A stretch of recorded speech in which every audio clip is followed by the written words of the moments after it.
Back in the day, when the Holy Temple still stood, the high priest would go into the Holy of Holies, the inner sanctum of the temple, one day a year on Yom Kippur, to offer prayers for the people, ask for forgiveness for the people's sins. Inside the Holy of Holies, there was a golden case, a golden box, the Ark of the Covenant. On top of this golden case were two golden angels, bowing, facing each other, their wings coming up over their backs so that the four tips of the wings almost touched. Not quite. Inside the case were the pieces, the remnants of the stone tablets of the law that Moses had brought down from Mount Sinai generations earlier, hundreds of years. What the high priest actually said, what the prayers actually were, no one knew. No one will ever know. The high priest passed them orally from one to the next. Well, one year it happened that the high priest died during the summer. He wasn't particularly elderly. No one expected him to die so suddenly, least of all him. And he hadn't passed along the particulars of the prayers for Yom Kippur to the high priest in waiting, the next one. So Yom Kippur came, and the people gathered, throngs of them, maybe thousands of them, gathered around the temple, waiting to hear, will the prayers be accepted? Will our sins be forgiven? And the young high priest was dressed up in suitable religious regalia, all of his vestments, and he was sent into the Holy of Holies. He had no idea what to do. He had no idea what to say. He was just alone in the room, him and God. Well, he looked around the room. He looked at the golden case. Finally, he said, Hineni, here I am. And from the space where the wingtips almost met, space in between, a tiny blue swirl of energy.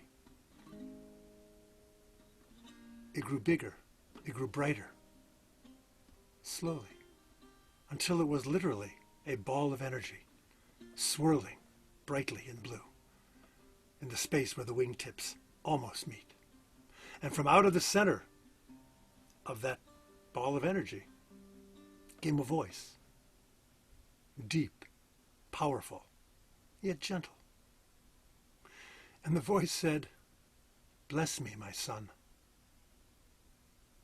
The young high priest was stunned. He was supposed to bless God? That's how this works? What in the world was he supposed to say? How was he supposed to give a blessing to the master of the universe? So he closed his eyes. He let his mind go still. He felt the energy.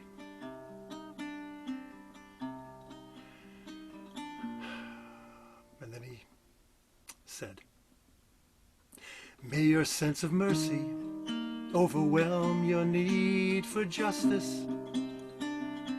May you see what we aspire to be and not what we fail to do.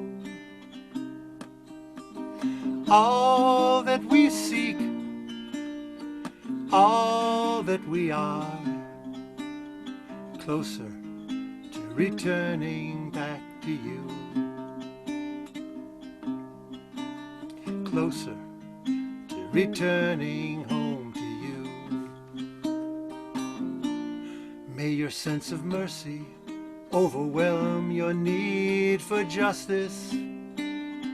May you see what we aspire to be and not just what we fail to do.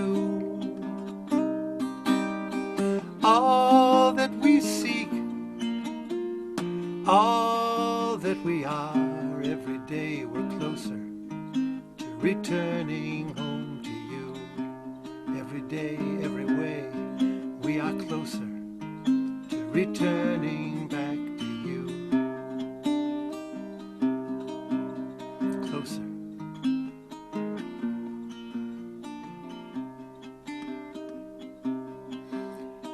And the young high priest opened his eyes,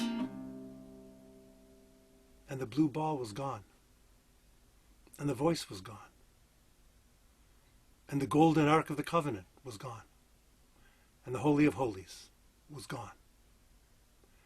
And he was standing at the back of a throng of thousands of people, all the way in the back.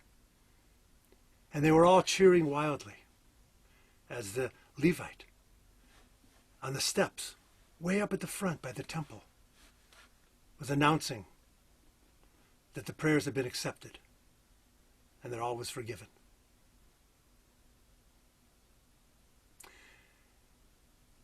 May the coming year be a year of peace, of health, of light and hope and healing for all of us, for all our family, for all our people, and for all the world. Ken Yehi Ratzon.